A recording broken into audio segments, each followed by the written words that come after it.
Namaste. The term Guru literally means the remover of one's darkness of ignorance. The following shloka from the Guru Gita is in reverence of the Guru as a universal principle that leads to enlightenment.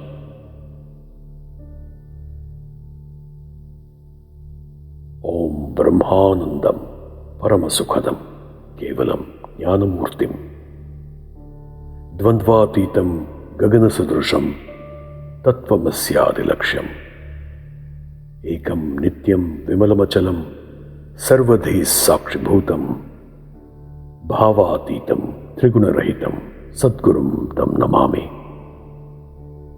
My obeisance to the Guru, the bliss of Brahman, the one who bestows supreme happiness and his knowledge personified, to the one who transcends the pairs of opposites, is vast as the sky, and who is known as that you are, to the one who is eternal, pure, unchanging, and is the witness of the functions of the intellect, to the one who is above all mental states and the three gunas, my salutations to that divine Guru.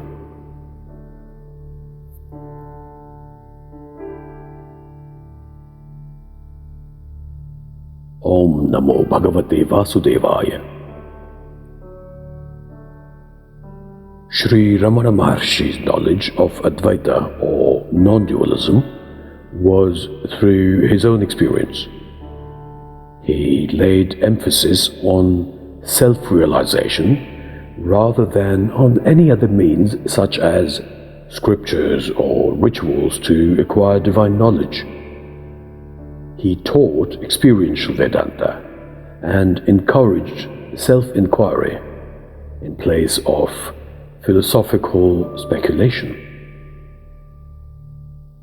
One day, Shri Ramana Maharshi was explaining to his devotees about the benefits of reading and understanding the Srimad Bhagavad Gita. One of the people who were listening to the Maharshi said to him that he found it difficult to memorize all the 700 shlokas of the Srimad Bhagavad Gita, and therefore asked him if there was any shloka in the great divine scripture that was easy to remember and also formed the quintessence of the entire Bhagavad Gita.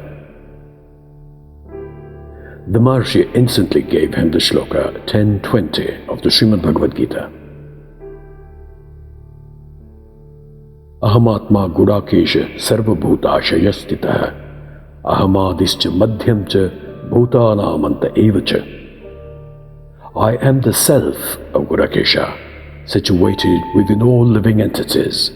I am the origin, the middle, and also the end of all beings. Shri Ramana Maharshi then selected 42 shlokas from the Srimad Bhagavad Gita and arranged them in a particular order. He said that apart from making it easy for people to understand the supreme truth, the selected shlokas would serve as divine guidance for all mankind. Rearranging the 42 verses that he had selected from the Srimad Bhagavad Gita, the Maharshi created a smooth flow of the dialectic narrative of the divine scripture and explained its core philosophy in a way that could be understood by anyone even without reading all its 700 verses. The sequence begins with Arjuna's mental situation due to his sadness and despondency that had turned him into an indecisive, uncertain, and demotivated person.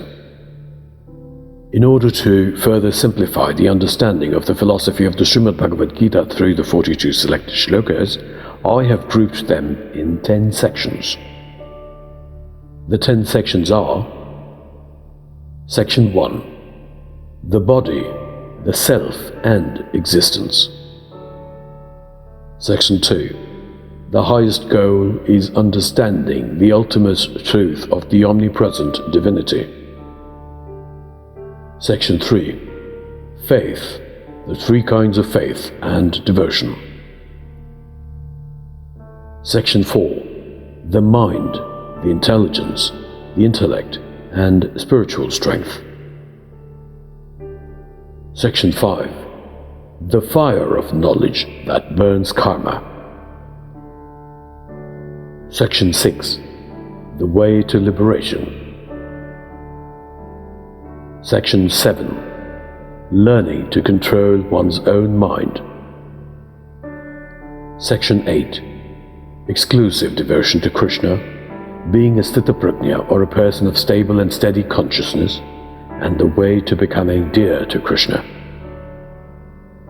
Section 9. Being self-content, free of envy, and balanced both in success as well as in failure. Section 10. Seeking total refuge in divinity. We now go to the 42 Shlokas of the Srimad Bhagavad Gita selected by Shri Ramana Maharshi. The recitation of each Shloka is followed by their translation in English.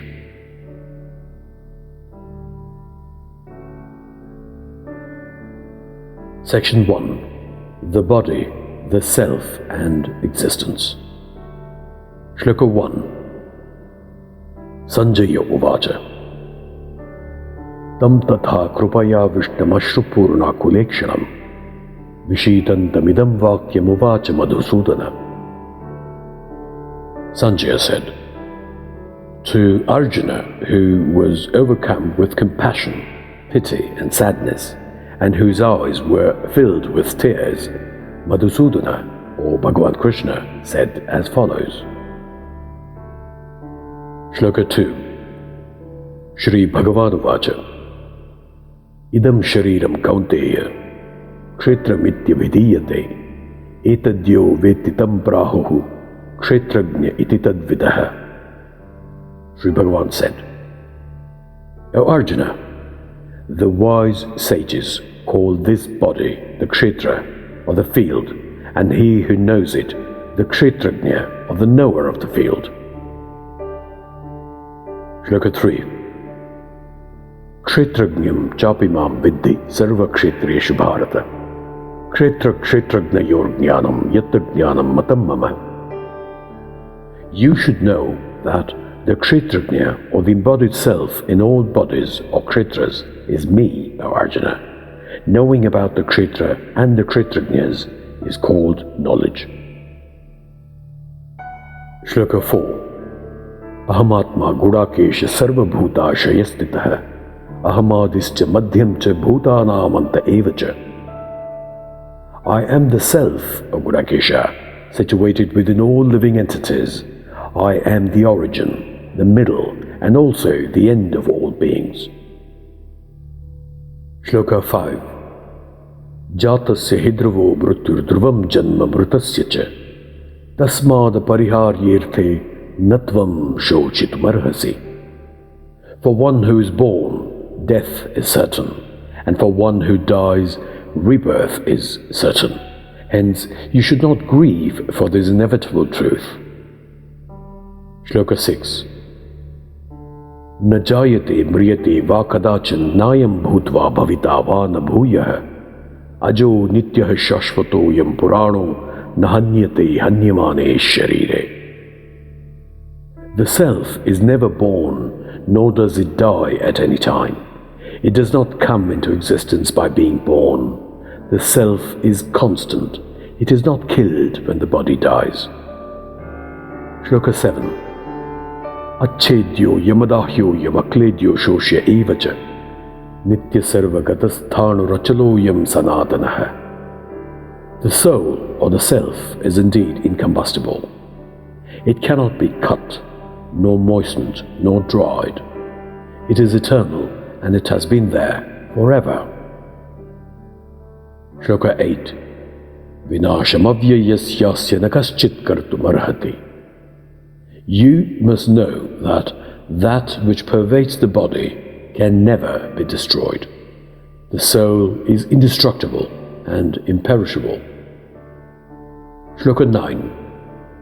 Nasato vidyate bhavo, na bhavo vidyate satah, ubayorapi drushton tastvanayos tattvadarshibhi.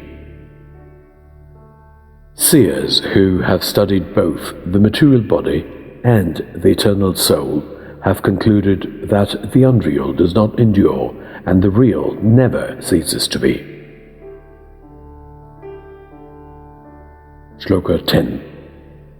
Yatha prakashayatyi kritsnam lokamimam ravihi kshetram kshetri tatha kritsnam prakashayati bharata.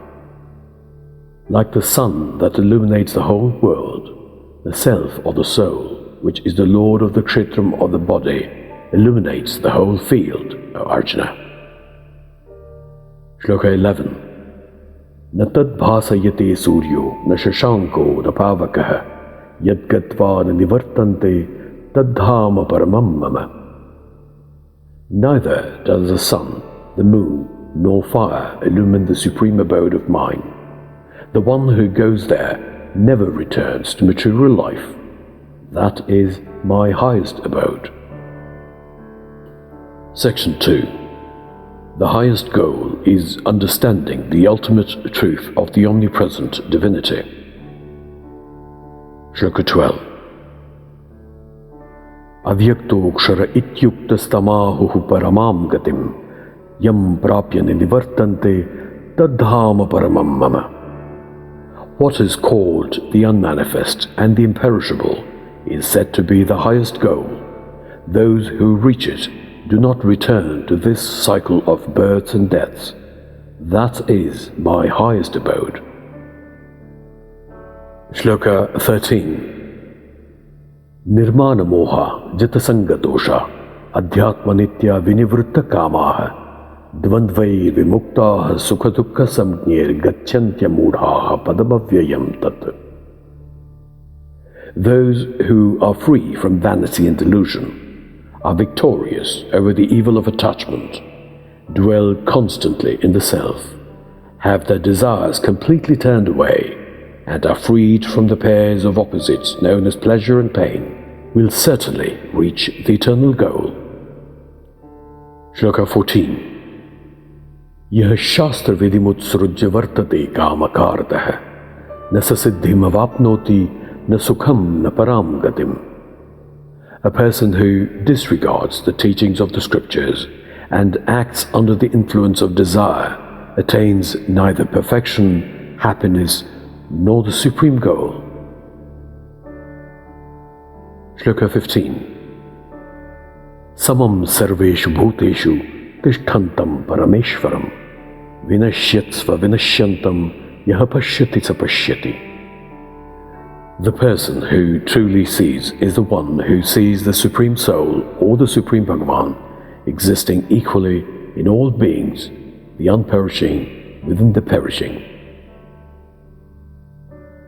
Shloka 16. Bhaktyat vananyaya shakya ahamevam vidorjuna jnatum drashtum cha tatvena praveshtum cha parantapa. By single-minded devotion and dedication, I can be seen and known like this, and in fact, one can even become one with me, O mighty-armed Arjuna. Section 3.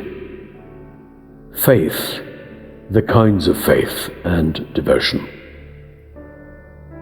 Shloka 17.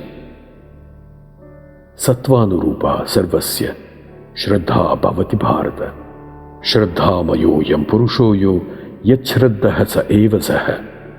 The faith of everyone is as per their nature, O Arjuna. People are what the nature of their faith is.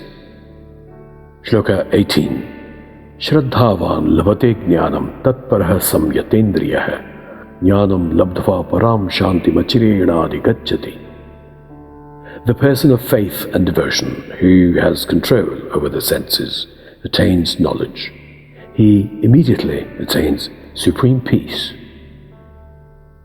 Section 4. The mind, the intelligence, the intellect and spiritual strength. Shloka 19. Tesham satata yuktanam bhajatam priti purvakam dadami buddhi yogam tam yena mam upayantite. To them who are ever steadfast in worshipping me with love, I give the yoga of discrimination by which they come to me. Shloka 20. Tesham evanukam parthamaham tamah nashayam yat mabhavastu jnanadipena bhasvata. Out of mere compassion for them, I reside in their intellect and destroy the darkness born of ignorance by the bright lamp of knowledge. Shloka 21. Jnanena tu tajnanam yesham nashitamatmanah tesham adityavajnanam prakashayati tatparam. But to those whose ignorance is destroyed by the knowledge of the self, their knowledge, like the sun, manifests that highest being. Shloka 22. Indriyani paranyahurindriyebhyah param manah manasastu parabuddhiryo buddhehe paratastu saha. The senses are superior to the sense objects. The mind is superior to the senses, but the intellect is superior to the mind, and the self or the soul is superior to the intellect. Shloka 23. Evam buddhehe param buddhva samstabhyat manamatmana jahi shatrum mahabaho kamarupam durasadam. Therefore, knowing oneself to be higher than the material senses, the mind and the intelligence, one must conquer the enemy which is in the form of lust and desire. This enemy is difficult to conquer, and only spiritual strength can conquer it. Section 5. The fire of knowledge that burns karma. Shloka 24. Yathai dhamsi samitogdir basmasat kurutirjuna jnanagnihi sarva karmani basmasat kurute tatha. Just as a blazing fire burns wood used as fuel into ashes, O Arjuna, knowledge burns all actions and reactions due to material activities into ashes. Shloka 25. Yasya sarve samarambha kama sankalpa varjitaha jnanagni dagdha karmanam tamaho panditam buddhaha. A person whose every action is devoid of selfish desires and whose actions are burnt by the fire of knowledge is known to be a wise and highly learned person. Section 6. The Way to Liberation. Shloka 26. Kama krodha viyuktanam yatinam yatachetasam abhito brahma nirvanam vartate viditatmanam. Sages who are free from passion and anger, who have their mind under control, who have realized the self and are constantly aiming for perfection, are assured of liberation in the Supreme here and hereafter.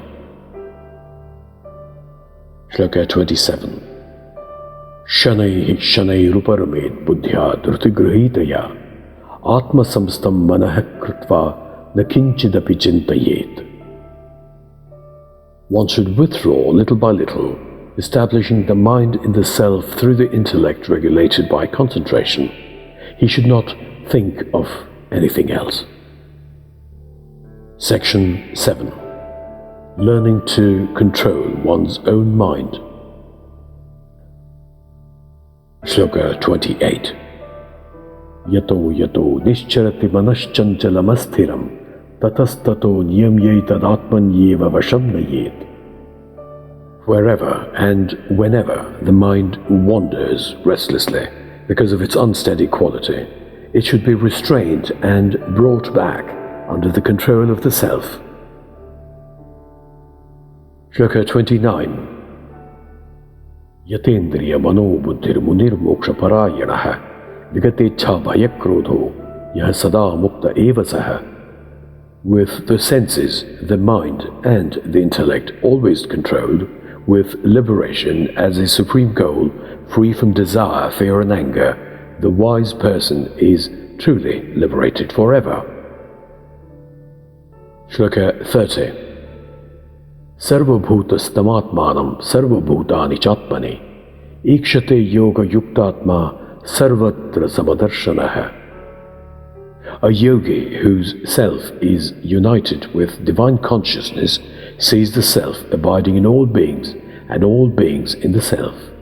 Such a person sees the same everywhere. Section 8. Exclusive devotion to Krishna, being a sthitaprajna or a person of stable and steady consciousness, and the way to becoming dear to Krishna. Shloka 31. Ananyas chintayantu mam ye janaha paryupasate tesham nityabhiyuktanam yogakshemam vahamyam. To those people who worship me alone, thinking of no other, I give my assurance that they get what they want and preserve what they have. Shloka 32. Tesham yani nitya yukta eka bhaktir vishishyate priyo hi jnaninyotyartamaham sachamama priya. Of those, the one of wisdom who is engaged in devotional service is the best. I am dear to such a knower, and he or she in turn is dear to me. Shloka 33. Bahunam janmanamante jnanavan mam prapadyate vasudevah sarvamiti samahatma sudurlabha. Therefore, after innumerable births, the one who has perfected his or her wisdom, understanding fully my universal reality, surrenders to me, and such a soul is very rare. Shloka 34. Shri Bhagavan Uvacha Prajahati yada kaman sarvan partha manogatan atman yevatmanatushtaha sthita prajnastadochyate. Shri Bhagavan Krishna said, one who gives up all desires of the mind, O Partha, has a purified mind and is in a pure state of the soul, is called sthita prajna, or a man of steady consciousness. Shloka 35. Vihaya kaman yah sarvan pumamscharati nispruhaha nirmamo nirahankaraha sashanti madhigacchati. The person who has renounced attachment to all sense objects lives with no sense of ownership and is free from false pride, thus attaining peace. Shloka 36. Yasman nod vijate loko, lokan nod vijate chayah, harsha marsha bhayodvegair mukto yasachame priyah. The one who neither troubles others, nor is agitated by the world, and is free from joy, envy, fear, and anxiety, is dear to me. Shloka 37. Mana pamana yostulyastulyo mitrari pakshayoho sarvarambha parityagi gunatitah sa uchyate.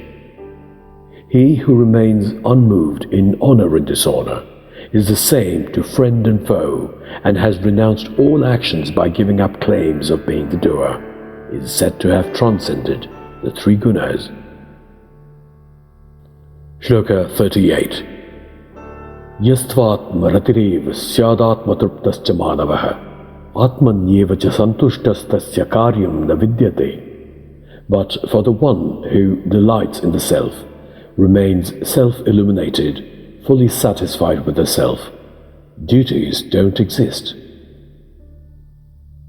Shloka 39. Naiva tasya kritenartho na kriteneha kaschana nachasya sarva bhuteshu kaschidharta vipashrayah. Such a person has no purpose whatsoever and is not interested in whatever is done or not done. He also does not depend on other living beings. Section 9. Being self-content, free of envy, and balanced both in success as well as in failure. Shloka 40. Yadricha labha santushto dvandvatito vimatsaraha samasiddhava siddhaucha kritvapi na nibadhyate. A person who is satisfied with gains that come to him on their own is steady, has surpassed duality, and is free from envy. Such a person is even-minded both in success as well as in failure. He is never bound even while performing actions. Shloka 41. Ishvara sarvabhutanam hrideshe Arjuna tishtati brahmayan sarvabhutani yantra rudhani mayaya. The Supreme Bhagavan dwells in the hearts of all beings, O Arjuna, and in accordance to their respective karma, he directs the wanderings of all beings by his maya or elusive power, as if they were mounted on a machine. Section 10. Seeking total refuge in divinity. Shloka 42. Tameva sharanam gaccha sarva bhavena bharata tat prasadat param shantim sthanam prapsasi shashvatam. O Arjuna, seek refuge in him and surrender your body, mind and soul unto him. By his grace you shall attain supreme peace and the eternal abode.